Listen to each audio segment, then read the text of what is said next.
एक लड़की जिसका नाम कार्लो की होम मलिका, जो कि पालतू पशुओं की देखरेख करती थी, वह एक दिन अपने दोस्तों के साथ किसी रेस्टोरेंट में खाना खाने के लिए जाती है। और वहाँ पर उस लड़की ने, कार्लो ने, एक ऐसे लड़के को देखा।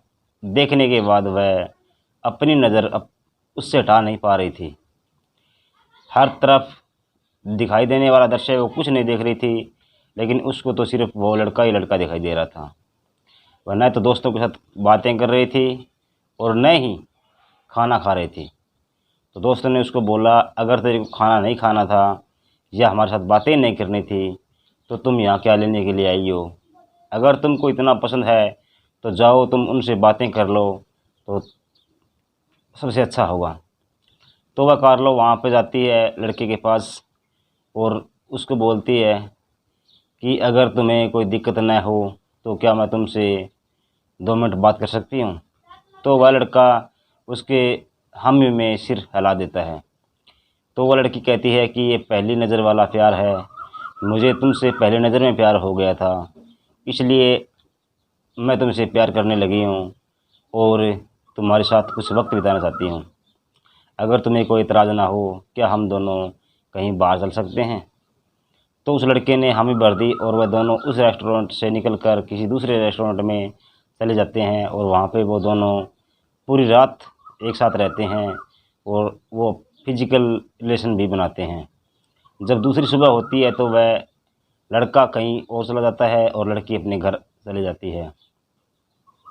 उसके 2 या 3 महीने बाद लड़की को फिर वह लड़का मिलता है और तो वह पहचान लेती है। उस लड़के के साथ बातें करती है और कहती है कि मैं तुमको वहाँ पे मिली थी और हमने दोनों ने एक रात साथ भी बिताई थी। तो वो लड़की भी को भी लड़का पहचान लेता है। लड़की को पहचानने के बाद कहती है कि अगर तुमको कोई एतराज़ ना हो तो मेरा घर यहाँ पास ही है, तुम चल सकते हो।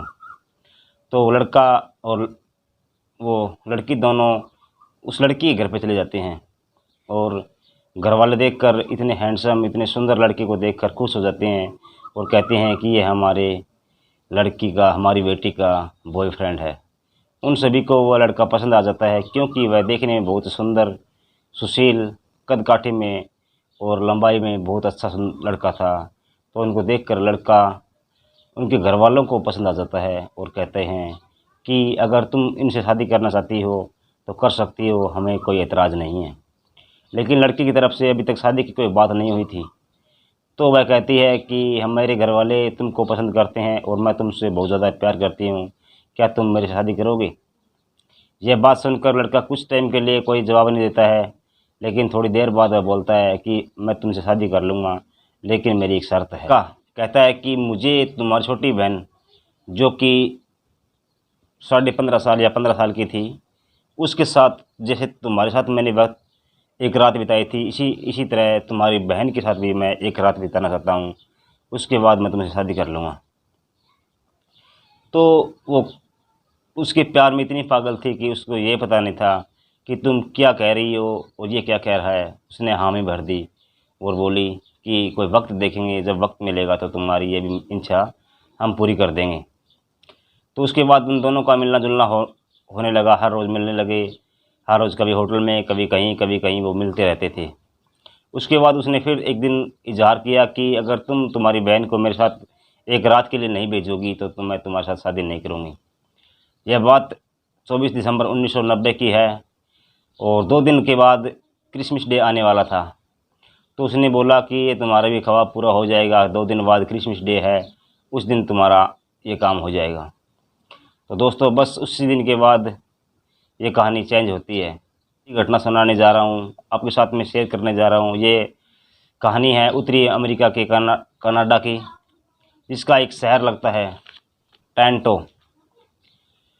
उस शहर के अंदर एक लड़की, एक लड़का, लड़की का नाम होता है कार्लो की होम मलिका और लड़के का नाम होता है पॉल केनेथ कन्वेडो। फिर वह 2 दिन के बाद उसी के घर में आते हैं और उस दिन क्रिसमस डे होता है। उस दिन वह अपनी बहन को एक नशीली वाली दवाई पिलाती है जो पशुओं को पिलाई जाती है, क्योंकि वह पशु पालने वाली जगह में रहती थी और वह अपने एक गेस्ट हाउस में ले जाती है। वहाँ पे वो पोल और वो लड़की और उसकी बहन तीनों थे। वह पोल उस छोटी सी लड़की को, वो 16 साल की अभी तक हुई नहीं थी क्योंकि उसका जन्मदिन आगे आने वाला था, तो अभी तक वो 15.5 साल की हुई होगी। अब वह पोल उस लड़की के बदन से कपड़े उतार रहा था और वह अब उसको निहार रही थी। कार्लो को कहता है कि अगर तुम्हें एतराज़ ना हो तो यह वाक्य हम वीडियो हम अपने मोबाइल में उतार सकते हैं।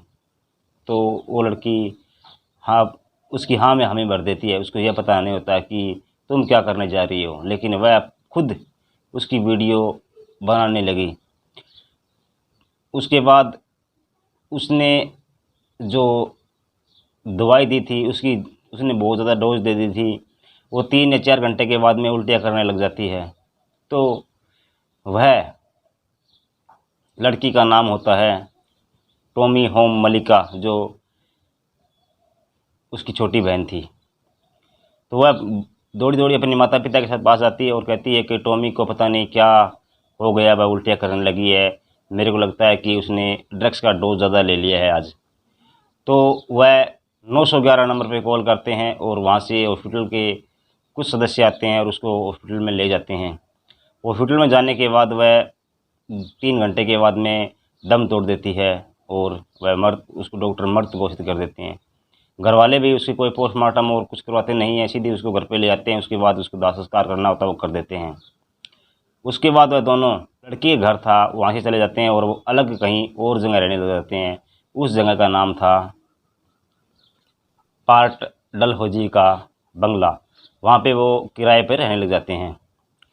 उसके बाद उसे 10 या 11 महीने के बाद एक लड़की मिलती है जो कि 16-17 साल की होती है।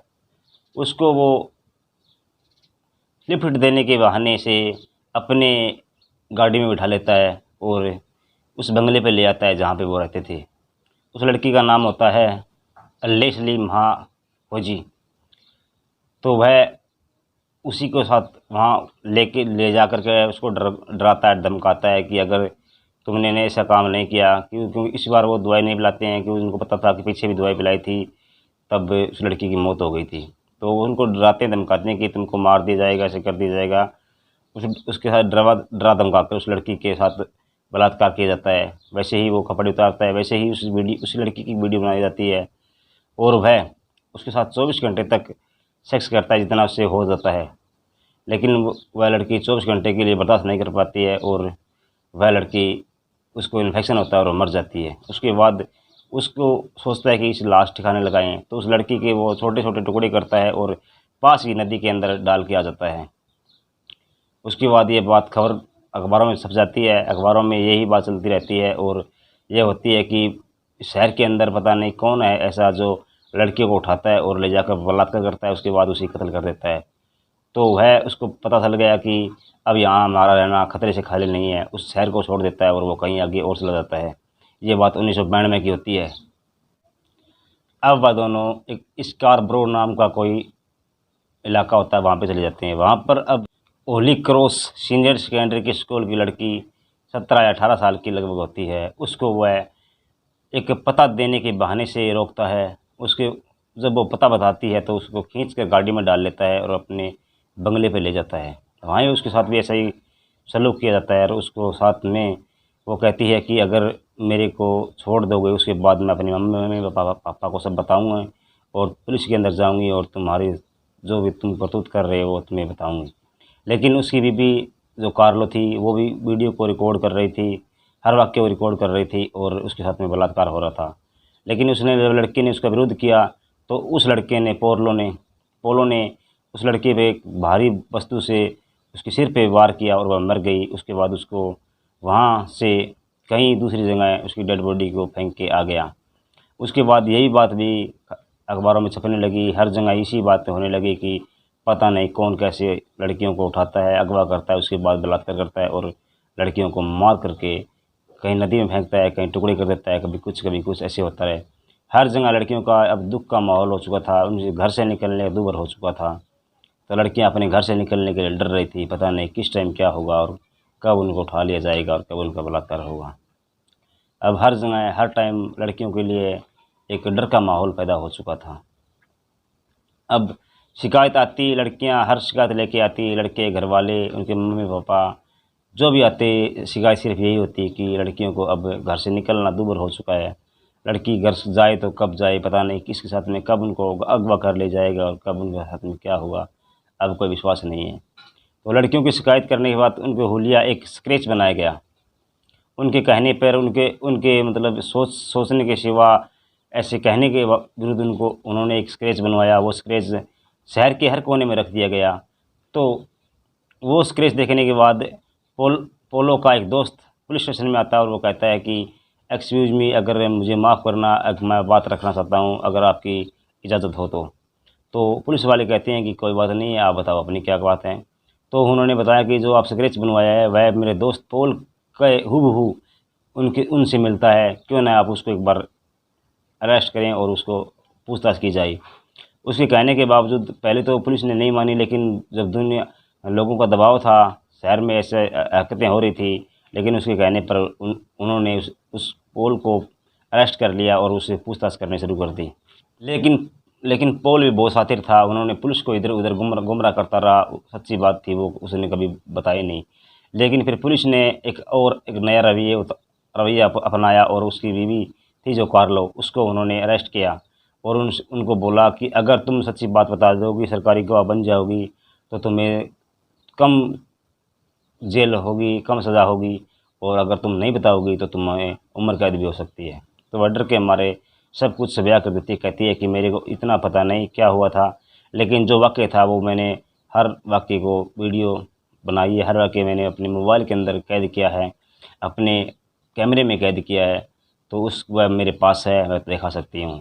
तो कार्लो पुलिस की एक गवाह बन जाती है। और अब क्योंकि पहले तो पोल को वो सख्ती से कैसे पेश आ सकते थे, उसके पास कोई सबूत नहीं था, लेकिन अब कार्लो सरकारी गवाह बनने के बाद उसको सारी जितनी भी बात थी वो पूरी उगला ली जाती है। कैसे उसने पकड़ा, कैसे उनको मारा, कैसे कैसे क्या किया, और उसके बाद उनके दोनों को डीएनए टेस्ट की जाती है। उस टाइम 1992 की बात है, उस टाइम डीएनए टेस्ट होता था, लेकिन साइंस भी इतनी आगे नहीं थी कि वो रिपोर्ट 2 या 4 दिन में आ जाए।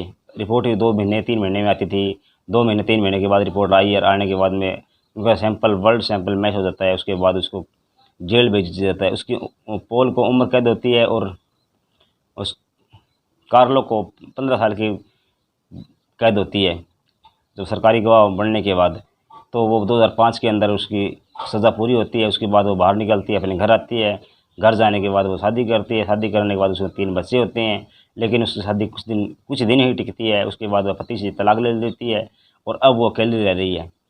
लेकिन पोल का अभी भी उस जेल में ही ज़िंदगी कट रही है। पोल के बारे में पुलिस का कहना है या फिर सरकार का कहना है कि जब तक जिएंगे तब तक उसकी सांसें जेल के अंदर ही कटेगी, बाहर नहीं हो सकता। तो लेकिन 2015 में उसने एक किताब निकली थी, द ह्यूमन द ऑर्डर, लेकिन वो किताब बहुत ज़्यादा चर्चा में रही थी।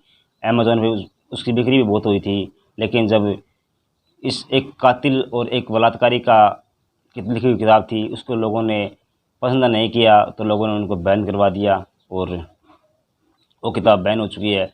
अब वो किताब मिलती ही नहीं है। लेकिन ये जो सच्ची घटना थी, मैंने किसी को आहत करना और किसी को दुख पहुँचाने के लिए नहीं बताई है। ये लोगों को जागरूक करने के लिए बताई है कि कभी भी हो किसी का साथ मत दें, अपने सोच समझ कर चलें, सोच समझ कर काम करें, और जिससे आपका भला हो सके। गुड बाय, जय हिंद, जय भारत।